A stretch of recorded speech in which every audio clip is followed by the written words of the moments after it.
ગુજરાત રાજ્યના online car બજારમાં હાહાકાર મચાવનાર એક મહાઠગ આખરે જૂનાગઢ પોલીસના હાથે ઝડપાઈ ગયો છે। OLX અને કાર24 જેવી જાણીતી એપ્લિકેશનોના નામે ફોર વ્હીલર્સની લે વેચની લોભામણી વાતો કરીને ગુજરાતના અલગ અલગ શહેરોના ગ્રાહકો સાથે 73 લાખની છેતરપિંડી ગુનો કબૂલ્યો છે। આરોપીને મુંબઈના દહીસરમાંથી ઝડપી લેવામાં આવ્યો છે। પોલીસ તપાસમાં સામે આવ્યું છે કે આરોપી પિયુષ પટેલ અગાઉ સ્કૂલમાં ટીચર તરીકે નોકરી કરતો હતો અને ત્યારબાદ કાર શોરૂમમાં પણ નોકરી કરતો હતો। જો કે તેના પર દેવું થઈ જતા તેણે આ છેતરપિંડીના ગુનાનો રસ્તો અપનાવ્યો હતો। આ સમગ્ર નેટવર્કનો પર્દાફાશ જૂનાગઢના એક કેસ પરથી થયો હતો। ગત 25 સપ્ટેમ્બર 2025ના રોજ જૂનાગઢ એક રહીશે એ ડિવિઝન પોલીસ સ્ટેશનમાં ફરિયાદ નોંધાવી હતી। ફરિયાદ મુજબ ધવલ પટેલ નામના વ્યક્તિએ વાત કરીને પોતે કાર24માંથી બોલતો હોવાની ઓળખ આપી હતી। આ ઠગે ફરિયાદીને જૂનાગઢ ઝાંઝરડા રોડ પર રહેતા એક ડોક્ટરની સ્વિફ્ટ કાર બતાવી હતી। તેણે ડોક્ટરને કારના ઊંચા ભાવ અપાવવાની લાલચ આપી અને બદલામાં તેને બ્રેઝા કાર આપવાનું વચન આપ્યું હતું। આ રીતે ડોક્ટરને વિશ્વાસમાં લીધા બાદ મહાઠગે ફરિયાદી સાથે સ્વિફ્ટ કારનો સોદો માત્ર 2,25,000માં નક્કી કરાવ્યો હતો। ઠગે ફરિયાદીને કહ્યું કે કાર24 હસ્તક વહીવટ કરવો પડે તેમ છે અને પેમેન્ટ આંગડિયા મારફતે લેવું પડશે। ફરિયાદીને વિશ્વાસમાં લઈને આરોપીએ 2,25,000નું આંગડિયું કરાવી લીધું અને તરત જ ફોન સ્વિચ ઓફ કરીને ગાયબ થઈ ગયો। પોતાની સાથે વિશ્વાસઘાત અને છેતરપિંડી થઈ હોવાનું જાણ થતાં ફરિયાદીએ જૂનાગઢ એ ડિવિઝન પોલીસ સ્ટેશનમાં ગુનો નોંધાવ્યો હતો। ગુનાની ગંભીરતા જોતા SP સુબોધ ઓડેદરા દ્વારા તાત્કાલિક કાર્યવાહી કરવા સૂચના આપવામાં આવી હતી। ટેકનિકલ વર્કઆઉટની મદદ માટે પોલીસને જાણવા મળ્યું કે ફ્રોડ કરનાર શખ્સ મહેસાણાના વિસનગરનો પિયુષ કમલેશભાઈ પટેલ હોવાની શક્યતા છે અને તે મહારાષ્ટ્રના મુંબઈ શહેરમાં અલગ અલગ લોકેશનથી પોતાનું ઓપરેશન ચલાવી રહ્યો છે। ત્યારબાદ PI RK પરમારની ટીમ તાત્કાલિક મુંબઈ જવા રવાના થઈ। મુંબઈ પહોંચેલી ટીમે લોકલ હ્યુમન સોર્સ ઊભા કરીને 3 દિવસ સુધી પોલીસ હેર સલૂને બેસીને રેકી કરી હતી। આખરે આરોપીને દહીસરથી ઝડપી લીધો હતો। આ મહાઠગની છેતરપિંડી કરવાની રીત ખૂબ જ ચાલાકી ભરી હતી। પોલીસની ઉડાણપૂર્વકની પૂછપરછમાં આરોપી પિયુષ પટેલે કબૂલાત કરી કે તેણે અત્યાર સુધીમાં ગુજરાતના અલગ અલગ જિલ્લાઓમાં 11 જેટલા ગુના આચર્યા છે। તેમાં ભોગ બનનાર પાસેથી ₹73 લાખથી વધુની છેતરપિંડી કરી છે। આરોપી વિરુદ્ધ અગાઉ પણ આ જ પ્રકારે છેતરપિંડી આચરતા 20 જેટલા ગુનાઓ નોંધાયા છે। આરોપીએ નોંધાયેલા ગુનાઓ અને કબૂલેલા ફ્રોડને જોડીએ તો આ કૌભાંડીએ સમગ્ર ગુજરાતમાં કુલ 73,30,000થી વધુ રકમની ઠગાઈ કરી હોવાનું સામે આવ્યું છે। પોલીસે આરોપી પાસેથી ફ્રોડમાં ઉપયોગ કરેલ ₹12,000ની કિંમતનો Samsung Galaxy A35 Android mobile phone, 13 sim card, HDFC બેંકના 3 કોરા ચેક અને અન્ય વસ્તુઓ કબજે કરી છે। ગઈ 25/9/2025ના રોજ એ ડિવિઝન પોલીસ સ્ટેશને આવીને એક વ્યક્તિએ ફરિયાદ આપેલ કે કોઈ ધવલ પટેલ નામની વ્યક્તિનો એમની પર ફોન આવેલ અને કાર24માંથી બોલે છે, એની પાસે એની ફ્રેન્ચાઇઝી છે અને કોઈ એક ડૉક્ટરની કાર સ્વિફ્ટ કાર છે જે એમને વેચવાની છે। એટલે એ વ્યક્તિને ડૉક્ટરની કાર અપાવવાનું કહી અને એમની પાસેથી જે કંઈ કિંમત નક્કી કરી 2.25 લાખ જેવા રૂપિયા આંગળીયામાં ટ્રાન્સફર કરાવી અને પછી પોતાનો ફોન એ વ્યક્તિએ ધવલ પટેલ કરીને જે હતો એણે ફોન સ્વિચ ઓફ કરી દીધેલો। એટલે જે ફરિયાદી છે એમને લાગ્યું કે મારી સાથે છેતરપિંડી થઈ છે। એમણે એ ડિવિઝન પોલીસ સ્ટેશન આવીને ફરિયાદ આપી।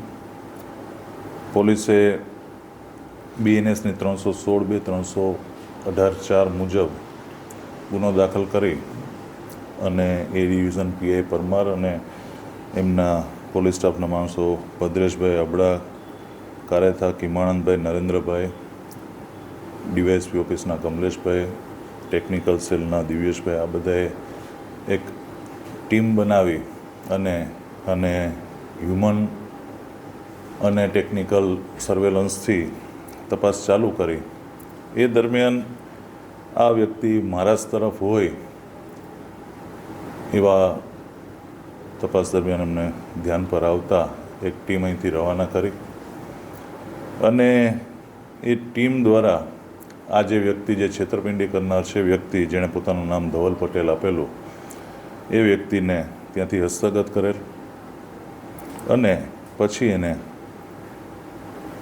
પોલીસ સ્ટેશન લાવી અને પૂછપરછ કરતાં એનું મૂળ નામ પિયુષ પટેલ છે, મહેસાણાના વિસનગરનો રહેવાસી છે અને એની ઊંડાણપૂર્વક પૂછપરછ કરતાં એ પોતે આ રીતના પોતે કાર 24ની એની પાસે ફ્રેન્ચાઇઝી છે એવું કહી અને જે વ્યક્તિને કાર OLX ઉપર કે વેચવા માટે મૂકી હોય તો એની ડિટેલ મેળવી લેતો, એનો સંપર્ક નંબર, અને કાર વેચનાર વ્યક્તિને એવું કહેતો કે તમારી કારની કિંમત હું વધારે સારી કિંમત અપાવીશ, થોડા પૈસા વધારે અપાવીશ, અને સાયમન્ટેનિયસલી એ સાથે સાથે કાર ખરીદનારનો કોન્ટેક્ટ કરતો, કોઈ નજીકના એ વિસ્તારના નજીકના ડીલર કે આ તે કે એ રીતના માહિતી મેળવી અને એમને એવું જણાવતો કે હું તમને કાર ઓછા પૈસામાં અપાવી દઈશ.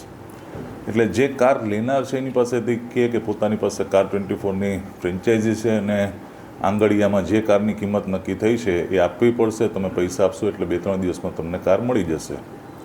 પેલી વ્યક્તિ જેવા પૈસા આપે એટલે તરત ને તરત આ વ્યક્તિ ફોન બંધ કરી દેતો અને ત્યાંથી ગાયબ થઈ જતો. તો આ જે ધવલ પટેલ છે જે આરોપી, તો એની પૂછપરછમાં એણે 11 જેટલા ગુના જે એણે કરેલા છે અલગ અલગ ગુજરાતના અલગ અલગ જિલ્લાઓમાં અલગ અલગ પોલીસ સ્ટેશનમાં.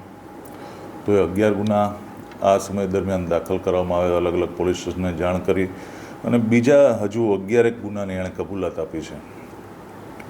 આ ઉપરાંત એની વધુ પૂછપરછ કરતાં અને ડેટા ચેક કરતાં અગાઉ એની વિરુદ્ધમાં આ જ મુજબના આ જ એમોથી 20 ગુના દાખલ થયેલા છે.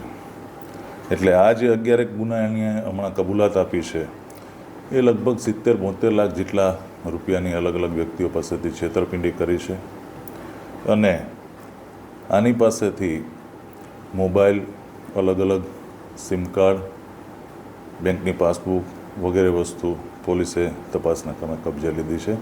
હાલ વધુ પૂછપરછ ચાલુ છે.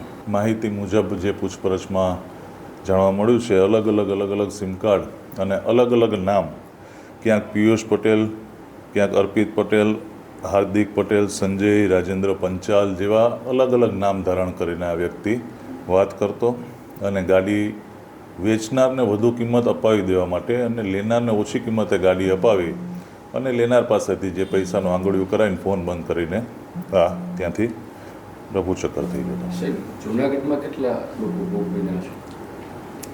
હજુ એક એની પાસેથી જે અત્યારે પ્રાથમિક માહિતી મળી છે એ મુજબ અત્યારે તો 11 અલગ અલગ જગ્યાએ ગુના દાખલ કરાયા છે. જૂનાગઢમાં હાલમાં 2 કે 3 ગુના અત્યારે ધ્યાન ઉપર આવ્યા છે અને એ તમામમાં હજુ બધા ગુના ખુલ્લે પૂછપરછમાં, તો એ પ્રમાણે બીજી જગ્યાએ પણ ગુના દાખલ કાર્યવાહી કરવામાં આવશે. બેંક ખાતાની અત્યારે પ્રાથમિક ડિટેલ મળી છે અને બેંક ખાતામાં શું શું એને ટ્રાન્ઝેક્શન થયા છે, આ છે તે છે, બધી વસ્તુઓ તપાસમાં આવરી લઈશું. સર, આની સાથે બીજા કોઈ ઇન્વોલ્વમેન્ટ ખરું, કોઈ એજન્ટ કે? પ્રાથમિક તબક્કે તો હજી આની પૂછપરછ દરમિયાન આટલી વિગત મળી છે. એની સાથે દરેક ફ્રોડમાં ક્યાંક ને ક્યાંક કોઈક વ્યક્તિ સામેલ હશે તો એનું પણ ગુનાના કામે એની વિરુદ્ધ પણ કાર્યવાહી કરવામાં આવશે. પ્રકાશ દવે સાથે યજ્ઞેશ ભટ્ટ, દિવ્યાંગ ન્યૂઝ, જૂનાગઢ.